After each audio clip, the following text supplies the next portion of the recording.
रत्तू ने एक युक्ति निकाली और बाबा साहब के पैरों के यहां बैठे और पैर दबाते दबाते बाबा साहब से पूछा कि बाबा साहब, अभी आप भारत को, इस देश को संविधान देकर आए हो, इस देश को एक अच्छी व्यवस्था देकर आए हो, फिर किस बात का दुख है आपको? क्यों रो रहे हो? इतनी अच्छी व्यवस्था भारत को देकर आए हो, फिर किस बात का गम है आपको? क्यों रोते हो? बाबा साहब ने रत्तू से कहा कि रत्तू, मुझे मेरे बेटे की याद आ गई। मेरा बेटा राजरतन, मेरा जो नाम है ये बाबा साहब के सबसे चहेते बच्चे का नाम है। उस बच्चे के याद पर मेरे पिता ने मेरा नाम बाबा साहब के बच्चे के नाम पर रखा, वरना ये मेरा नाम नहीं है, ये बाबा साहब के बेटे का नाम है। बाबा साहब का पांचवा और आखिरी बेटा राजरतन। ये 2.5 साल का जब हुआ तब इसे डबल निमोनिया हुआ था। Double pneumonia. हमारे बच्चे को 102 डिग्री भी अगर बुखार आ जाए तो हम अस्पताल में भर्ती कराएंगे। इस बच्चे को सिर्फ निमोनिया नहीं था, डबल निमोनिया था, लेकिन वो अस्पताल में नहीं था, घर पर था और कई दिनों से घर पर था। और उस समय बाबा साहब के पास थोड़े बहुत पैसे हुआ करते थे, पैसे थे बाबा साहब के पास, फिर भी वो घर पे था। क्यों घर पे था पता? क्योंकि अस्पताल में कोई लेता नहीं था, कोई अस्पताल में लेता नहीं था, वो घर पर ही पड़ा था। पैसे देने के बावजूद कोई डॉक्टर उसको हाथ लगाने के लिए तैयार नहीं था। बाबा साहब ने कहा कि ये पैसे ले लो लेकिन मेरे बच्चे का इलाज कर दो, लेकिन कोई इलाज करने को तैयार नहीं था। वो बच्चा घर में पड़ा हुआ बीमारी से लड़ रहा था, डबल निमोनिया से लड़ रहा था। कितने दिन तक उसके बगल में बैठा रहूं और समाज का काम छोड़कर बच्चे के पास बैठा रहूं? इसलिए बाबा साहब उस बच्चे को छोड़कर हाई कोर्ट के केस के लिए चल पड़े। बॉम्बे हाई कोर्ट में कोई एक मैटर लगा हुआ था, उस मैटर के लिए बाबा साहब निकल गए। बाबा साहब जैसे ही कोर्ट में पहुंचे, घर पर माता रमाई ने देखा कि बच्चे का बुखार बढ़ते जा रहा है। माता रमाई ने तुरंत एक संदेशा बाबा साहब अंबेडकर जी के नाम से हाई कोर्ट में भेजा कि बाबा साहब आप जहां कहीं पर भी हो तुरंत घर चले आओ, तुरंत घर चले। अब बाबा साहब डबल निमोनिया में तड़पता हुआ बच्चा घर पर छोड़कर आए थे। बाबा साहब को पता चल गया कि मेरे बच्चे के साथ जरूर कुछ हुआ होगा।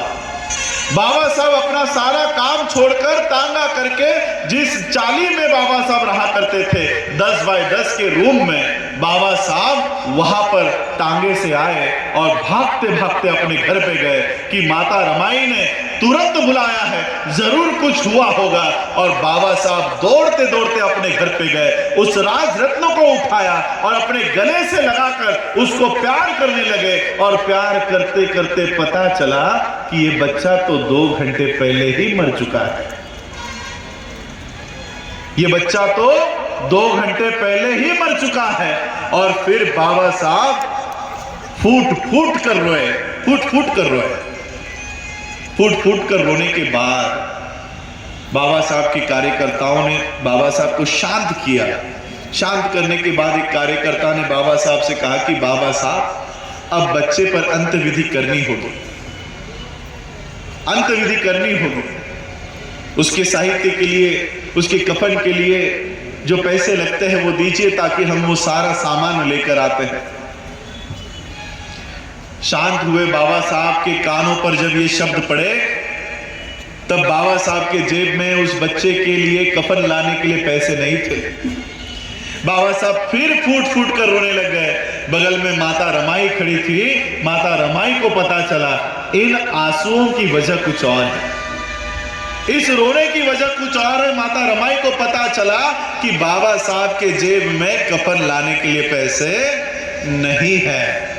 माता रमाई ने बदन पर की साड़ी फाड़ी और उस 2.5 साल के राजरत्न को उस साड़ी में लपेटकर ये दोनों पति पत्नी उस बच्चे का अंत्यविधि करके आए। ये बात बाबा साहब अंबेडकर जी को संविधान देने के बाद उस कुर्सी पर बैठे बैठे बाबा साहब को याद आई।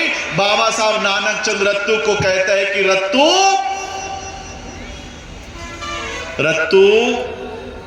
एक समय था कि मेरा बेटा राजरत्न इस विश्व से विदा लेते समय मैं उसके शरीर पर कफन तक डाल नहीं सका। मैं मेरे बच्चे के शरीर पर कफन तक डाल नहीं सका, बिना कफन के उसको अलविदा करना पड़ा। लेकिन रत्तू, मैंने आज इस देश में ऐसी व्यवस्था कायम की है, ये संविधान मैंने आज ऐसा निर्माण किया है कि मेरा आने वाला हर एक राजरत्न ये सूट बूट टाई कोट में पैदा होगा। ऐसी व्यवस्था मैंने इस देश में कायम की है।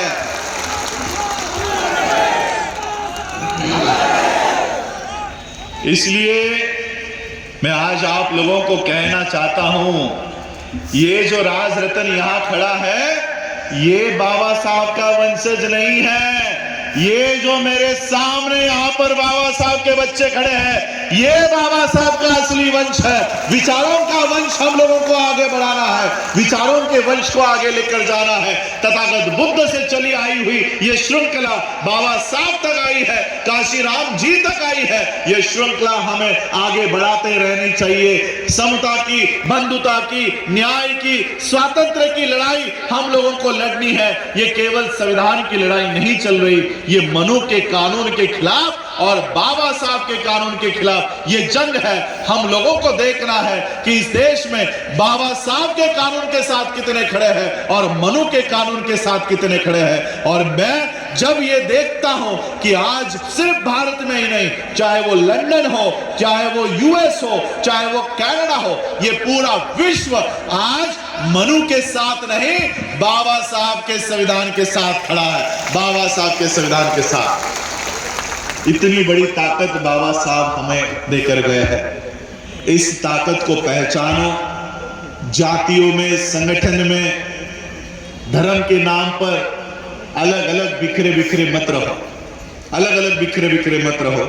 जाते जाते, क्योंकि मैं बुद्ध के धम्म का भी प्रचार प्रसार करता हूं, तो बुद्ध की एक बात बताकर अपने वाणी को विराम देता हूं। क्योंकि आप लोग भी सुबह से 11 बजे से मुझे सुनने के लिए यहां पर हो। गोदी मीडिया तो हमें दिखाएगा नहीं, तो जो हमारा बहुजन मीडिया है वही हम लोगों की बातों को, आज अगर हमारा खुद का मीडिया होता तो आपको सुबह 11 बजे से यहां बैठने की कोई जरूरत होती? चैनल लगाते ही हमारे विचार सुनाई देते हैं। संस्कार चैनल, आस्था चैनल, वहां पर से वो जहर उगलते रहते हैं। जहर उगलने का कार्यक्रम 24 घंटे दिखाई जाता है, लेकिन समता का कार्यक्रम, बंधुता का कार्यक्रम कहीं पर भी दिखाई नहीं जाता।